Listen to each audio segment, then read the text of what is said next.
உடஞ்சு போறீங்களா? ಕೆಲವು ಬಾರಿ ಮುರಿಯಲ್ಪಟ್ಟಿದ್ದೀರಾ? ಹೆದರಬೇಡಿ.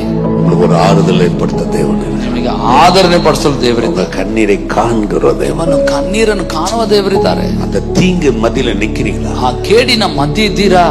கர்த்தர் உங்களை விடுவிக்க அவர் வல்லவர். ಕರ್ತನು ನಿಮ್ಮನ್ನು ಬಿಡಿಸಲು அந்த தீங்கையும் உங்களுக்கு நன்மையாய் மாற்றி தர அவர் வல்லவர். ಅಷ್ಟು ಯಾಕೆ ಇರುವ ಕೇಡನ್ನು ಮೇಲಾಗಿ ಪರಿವರ್ತಿಸಿಕೊಡಲು ಶಕ್ತಿ. ஒரு தீர்மானத்தின்படி அழைக்கப்பட்டுள்ள தேவனிடத்தில் அன்பு கூறுவதற்கு ಸಕಲமும் ನನ್ಮೆಗೆ ಎದುವಾಯಿ ಕೊಂಡು ಅಲ್ಲದೆ ಆತನ ಸಂಕಲ್ಪದ ಮೇಲೆ ಕರೆಯಲ್ಪಟ್ಟು ಆತನನ್ನು ಪ್ರೀತಿಸುವವರ ಹಿತಕ್ಕಾಗಿ ಎಲ್ಲವನ್ನು ಮೇಲಾಗಿ ಪರಿವರ್ತಿಸ್ತಾನೆ. இந்த வைன் எப்படி ஒரு மகிமையாய் வெளியேற பெற்றதாய் மாறுது, நான் சிந்திர கண்ணீர் ஒரு காலத்துல மகிமையின் பதிலாய், வெற்றியின் பதிலாய், ஆசீர்வாதத்தின் பதிலாய் நம்ம கொண்டு வர ವಲ್ಲವರ. ದ್ರಾಕ್ಷಾರಸ ಕಾಲಕ್ರಮೇಣ ಎಷ್ಟು ಬೆಳೆ ಬಾಳುವಂತದಾಗಿರ್ತದೋ, ಕಾಲಕ್ರಮೇಣ ನನ್ನ ಪ್ರಾರ್ಥನೆ ಆ ಕಣ್ಣೀರು ಅದರಂತೆ ಬೆಳೆ ಬಾಳುವ ರೀತಿಯಲ್ಲಿ ಸದುತ್ತರವಾಗಿ ನನಗೆ ಬರ್ತದೆ.